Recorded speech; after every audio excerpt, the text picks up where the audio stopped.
Tony, there are a lot of varied values used in this first drawing of the, looks like a tomato and a banana. Beautiful job with modeling. Um, it looks as though this drawing may have been made with charcoal, and actually, I believe the assignment was asking for a pencil drawing. So notice that we've got graphite and graphite pencils and charcoal pencils. I know that can be confusing. Um, One thing I'd like to suggest is that you work hard to let up on the outline around the form's edge. Now, with the second drawing, well, I really do like that center to the sunflower, but it appears as though less care was taken, and this is actually the more important of the drawings. Ruby, I can see that you were observing the shell with great care. I know exactly what you're expressing here when you show how the bottom edge of the shell rises there so that we can see through to the back. Um, the whole of this drawing is very light in value. We could call it a high key drawing. I wonder if that's the fault of the scanner, and I suggest that you might check the settings on your scanner further. Once you get a file like this in Photoshop, you can usually make adjustments. The first thing I do is layer, new adjustment, layer, levels, and then I do the same thing, layer, new adjustment, layer, and brightness and contrast. Christina, I'm glad to see that you went back and revised your first drawing, and this second drawing is quite lovely, particularly the pot. And I wonder whether you were able to listen into the drafts review that I did for one of your classmates who was drawing a pot that was rather like this one. Now, let's go back to the vase. I can see that you have really changed this vase, and I wonder if you do it all over again entirely. However, I still feel as though it's not there. A couple of things. You want symmetry, which probably means you need to make a preparatory drawing. Go back and listen again to the first drafts review, the one for this assignment. And another matter is the bottom edge ought to look more curvy than the top. Tangi, thank you for providing a photo of your subject. As was the case with Christina, the task is made more difficult by inclusion of the glass subject along with the natural one. The drawing looks okay. I wonder if you're mixing graphite pencil with charcoal pencil. I would suggest that you stick with either all graphite or all charcoal. Now, for the second drawing, well, I can see that you're comfortable working with the medium. However, this drawing ought to have more time and care invested. It's actually the drawing that's worth more.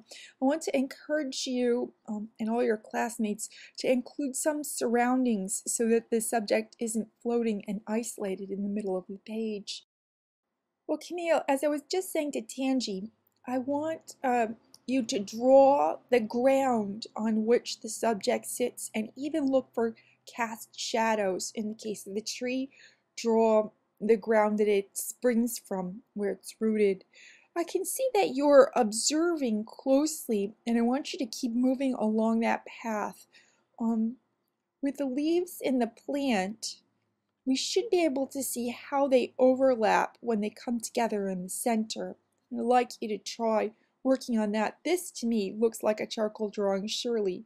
And it might have been a pencil one, which could have given you a little more control. With the palm tree, I just want to urge you to draw precisely what you see versus what you think it ought to look like. And Teresa, I like to see your draft here in comparison to your finished version for the first drawing. This is actually a very lovely little drawing. It does sit rather isolated in the center of the page. However, that's helping to make the subject seem small. I'm thinking that these are little plants that are growing in a Dixie cup or something like that. It seems as though you're understanding the lesson of drawing cylinders pretty well. That was described in the second draft review. And this drawing this small tree is quite lovely. I'm going to suggest to all of you, though, that generally we don't think of a tree as a still life unless it's in a planter. I like the energy that's seen in the description for the grass at the bottom, I might suggest that you could show how the tree is rooted. Lisa, how lovely your selection of subjects. They bear some similarity one to the other. One seems to be pussy willows and the other a little mushroom. I do want to stress that you want to draw things that you see right in front of you, and they should be positioned so that they're sitting still. I'm a little suspect when I look at the mushroom because you would have to be very, very low on your hands and knees to see a mushroom growing like this, to be witnessing the mushroom rooted while you're drawing, which is what we're asking for here, that you should observe things in the position you're drawing them in as you draw. I would urge you to work for a greater variety and value and to continue along with your light touch. Jason, what spirit and movement. You are really bringing the page to life in the case of both of these. Now, let's see. It might be that you could slow down a little bit. I do observe that you're getting detail. However, the shadowing might be more gradual, and the lines could be lessened. In the case of the tree, well, we think of how a tree branches, and it might be that the thick branches don't quit so readily before we see those finer branches. Different varieties of trees will look different, I'll grant you that. And lastly, for you and everyone, I like to discourage large signatures on the drawings. Christina, this is a nice solution. It seems as though this might be a magnolia branch or something like that. It's a woody tree, which is suggesting to me that the leaves may be waxy and less prone to wilting. We can see that the branch is broken off. I love to witness the very tiny leaf at the top center. Hasn't unfurled yet. It looks very young. Um, a lovely job here. I like the way that you've been able to let some edges be very light to the point where they just about disappear. I was wondering whether you might like to let the far edge of the shadow dissipate a little bit. Lisa, this is a lovely little shell, and the attention that you've lavished on observing it and portraying it is really noteworthy. I enjoy the added texture here. Now, with the plant, I think it's a croton, isn't it? C-R-O-T-O-N. Well, I can see you've worked hard to make the bottom edge and the top edge more curvy, but I'm going to attract your attention now to that lip toward the bottom. I think this is sort of like a bowl or a tray that it sits in. It might even be attached.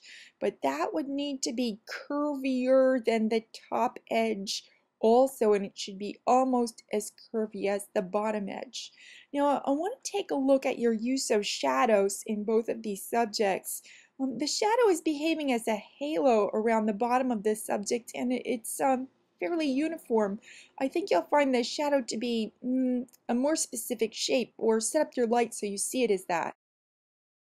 Hi Denise, it's appearing to me that your first drawing may have been made with a charcoal pencil, and I would discourage you from relying heavily on that drawing instrument for the time being.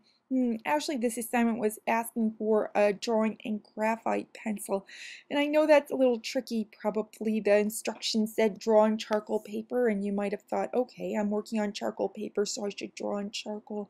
You need to have the ability to erase, and the charcoal pencil is just not erasable. We usually reserve that until the very last in a charcoal drawing to add the darkest darks after we know exactly where they'll be. You know, looking at this image of this stump, this is a large drawing, and I need you to take more time. I'd even suggest that you redo this or rework one of these.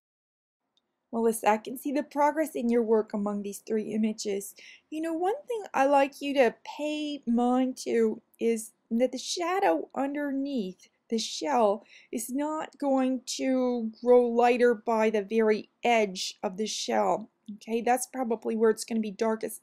And I want you to look in this assignment discussion and see a little video about drawing a bowl. I'd like you to watch that from start to finish.